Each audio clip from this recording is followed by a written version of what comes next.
पहली बात। लोगों को लगता है कि भारत का लोकतंत्र खतरे में है और एकनाथ शिंदे जी को लगता है कि AIMIM भारत के लिए खतरा है, इसमें चिंता करने की जरूरत है। आखिर एकनाथ शिंदे साहब को ऐसा क्यों लग रहा है? क्योंकि महाराष्ट्र में जो अभी BMC चुनाव हुआ, उस चुनाव में ओबीसी साहब दिखा है मालेगांव में ओवैसी बने हैं किंग मेकर और 29 नगर निगमों में AIMIM ने 95 सीटें जीती हैं। समझ रहे हो? AIMIM ने 95 सीट जीत लिया, इसलिए इनको लग रहा है कि AIMIM भारत के लिए खतरा है।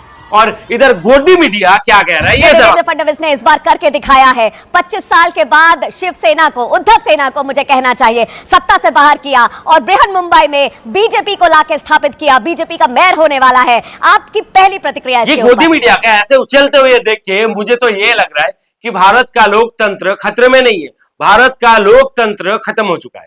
बस अभी राजतंत्र को घोषित करना है।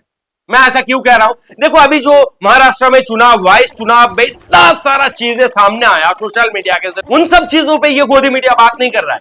इन सब चीजों पे बात ना करके गोदी मीडिया ये कह रहा है कि अरे वाह, बीजेपी ने तो ये कर दिया, बीजेपी ने वो कर दिया, ऐसा कर दिया। भाई, अगर बीजेपी इतना सारा चीजों से फील्डिंग नहीं लगाया होता, इतना सारा घोपला नहीं किया होता, तो बीजेपी का नाम और निशान खत्म हो जाता। उनको बीजेपी जिताना तो इलेक्शन लेना ही नहीं था। पहली बात घोषित करने का हमारे कैंडिडेट है, हम लोग उन लोग को घोषित कर रहे हैं। लोकशाही नहीं रह गई, हिटलरशाही हो गई है, हिटलरशाही हो गई, लोकशाही नहीं है। अब बताओ, लोग ऐसा क्यों कह रहे हैं? क्योंकि वजह ये है, ये देखो ये पूरा क्लीन कर दिया, इसने पूरा क्लीन कर दिया।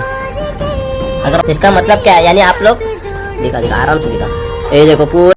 बहुत सारे ऐसे वीडियो है जहां पे वोट देते टाइम जो हमारे उंगली में इंक लगाता है, वो इंक को ऐसे मिटाते हुए दिखा रहे हैं लोग, और इजीली मिट जा रहा है। पहले का चुनाव में कैसा होता था, अगर इंक एक बार आपके हाथ में लग गया तो वो आप 1 हफ्ता तक नहीं मिटा सकते हो किसी भी हालत में, लेकिन ये लोग बिंदास मिटा रहा है।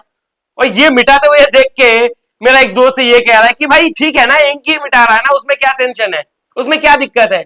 मैंने उसको बोला, भाई ये भी जो चुनाव आयोग है उसका बहुत बड़ा एक प्लानिंग है। और ऐसा प्लानिंग क्यों है? देखो, ये प्लानिंग क्यों है, ये आगे का वीडियो देखोगे तो समझ में आ जाएगा। आपका और कोई मार के कहना, आप बताइए। कोई मार के, हमारे पास आईडी भी है, जूना भी है, नया भी है। तो वहाँ जाके मुझे पता चला कि मेरे नाम से पहले ही किसी ने वोटिंग कर चुके हैं और मेरा प्रभाग नंबर 27 और बूथ क्रमांक 21। ये वोट देने गए तो पहले से पता चल रहा है कि वोट पहले से दे चुका है। क्या कहना चाहोगे आप? हाँ, वोट हम लोग का गिरा हुआ है, सब पब्लिक वहाँ बैठी है। जिसका वोट गिर गया है उसको आने के बाद वोट नहीं देने दे रहे। वो तो तुम्हारा वोट पड़ा हुआ है पहले से, क्या देगा वोट?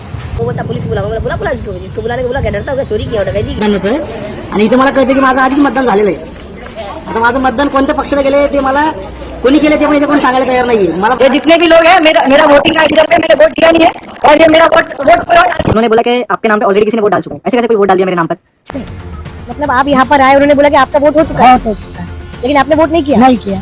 ये जितने भी लोग हैं, ऐसे आपको हजारों वीडियो दिखा सकता हूं, लेकिन वो सब वीडियो आपको दिखाने जाऊंगा तो ये मेरा जो वीडियो है ये 2.5-3 घंटे का हो जाएगा। तो आप लोगों को मैं बताता हूं, कोई एक बंदा जाता है, वो वोट देने के लिए उसको कहा जाता है कि आपका वोट हो चुका है। आखिर उसका वोट किसने करके गया? जो बीजेपी का लोग है वो अपना जो मार्क है वो मिटा के वापस दोबारा आके किसी और के नाम पे भी वोट करके गया होगा। तब ये लोगों को वो वैसे वोट देने को नहीं मिल रहा है और ये पता चल रहा है कि मेरा वोट तो किसी ने कर दिया। तो इस तरह से भी बहुत सारा चीजें ऊपर नीचे हुआ, मिसअंडरस्टैंडिंग हुआ और घोपला हुआ। बीजेपी वालों ने किया, चुनाव आयोग ने किया, और किस तरह से ये भी देखो जरा। तो उन्होंने मुझे बताया कि मुझे यहाँ इस लोकेशन पे आना है। ऑनलाइन मैंने उस स्क्रीनशॉट भी लिया, लेकिन जब मैं यहाँ आई हूँ तो अब वो मुझे किसी और लोकेशन भेज रहे हैं, क्योंकि वो कह रहे हैं कि ऑनलाइन अब आपका जो लोकेशन है वो कहीं और शो कर रहा है। मैं आज शूट पे नहीं गई हूँ वोट देने के लिए, क्योंकि शूट एक्चुअली हमारी वोटिंग की वजह से ही लेट भी की गई थी। अब देखो, एक लड़की है, ये हमारी बॉलीवुड से आर्टिस्ट है, और जो आर्टिस्ट होता है, जो शूटिंग वाले होते हैं, वो बहुत बिजी रहता है। तो शूटिंग का टाइमिंग लेट किया गया कि आज वोट है, लोग वोटिंग करके आएगा, फिर शूटिंग हम लोग करेंगे। और इसको ये कहा जाता है कि ऑनलाइन दिखाया जाता है कि ये वाला बूथ में आप पहुंचो, वहां पे आपका वोटिंग होगा। वहां पे जब ये पहुंचती है, वो पता चलता है, फिर ऑनलाइन में ये दिखाता है कि आपका तो यहाँ पे नहीं है, अभी फिलहाल राइट नाउ ऑनलाइन कहीं और दिखा रहा है आपका वोटिंग, पहले यहाँ पे दिखा रहा था। तो ऐसे करके भी लोगों को भ्रमित किया गया है। तो ये अपना टाइम बचाएगा, अपना पूरा दिन वेस्ट करके वोट ही डालते रहेंगे, क्या करेंगे पता नहीं, कितने लोगों को तो अपना बूथ मिलेगा ही नहीं। तो ऐसे भी फील्डिंग लगाया गया। अभी और किस तरह से फील्डिंग लगाया गया ये देखो।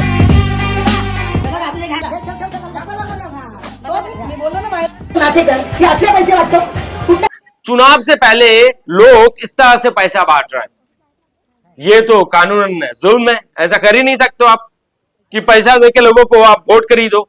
तो ये बीजेपी धड़ल्ले से पैसा बांट रहा है लोगों को और वोट खरीदने की कोशिश कर रहा है, जैसे बिहार में हुआ था वैसे यहां पे भी हो रहा है। देखो किस लेवल पे कितना पैसा बांटा जा रहा है, और ये पैसा किसका पैसा? आपका हमारा टैक्स का पैसा, या किसी कंपनी के लिए गवर्नमेंट ने कुछ ऐसा काम किया होगा जहां से गवर्नमेंट को बहुत सारा चंदा मिल गया होगा, वो चंदे का पैसा यहाँ पे खर्चा कर रहा है। तो ये सब चीज आप लोगों ने देख लिया। ये ऐसे भी मतलब फील्डिंग लगाया गया, और किस तरह से फील्डिंग लगाया गया ये जरा देखो। इथे दाबा तुम्ही, इथे दाबा, दबून आलं का मॅडम? म्हणजे ही मशीन पूर्णपणे सेट झाली आहे. Listen ma'am, now don't directly direction सगळं देऊ. एक मिनिट, इथे कमलची बटन दबत आहे. हा बोला बोला. हाँ, इथे कमलची बटन. ईवीएम मशीन बंद है पर उससे वोट हो रहा है। तो ईवीएम मशीन के जरिया भी बहुत सारा ऐसे फील्डिंग लगाया गया, ऐसे झोल किया गया। और आगे का झोल देखो जरा। सर वोट चोरी है, बीजेपी की फुल साजिश है। यहाँ पर ये गाड़ी में ईवीएम मशीन जो है वो पकड़ा गया है एक्सचेंज होते हुए। 10 मिनट पहले गाड़ी खड़ी थी यहाँ पे, यहाँ में 3 मशीन देखा और वो खुला था। मैंने समझ रहे हो, मतलब वोटिंग से पहले इतना सारा झोल किया, इतना सारा घोपला किया, इतना सारा फील्डिंग लगाया बीजेपी वालों ने, चुनाव आयोग ने, और उससे भी मन नहीं भरा। वोट होने के बाद ईवीएम को लेके घोपला चल रहा है, ईवीएम इधर से उधर हो रहा है, इधर से उधर जा रहा है, ये हो रहा है, वो हो रहा है। बाहर खुला हुआ ईवीएम आपको दिखाई दे रहा है अभी यहाँ पे भी देखो।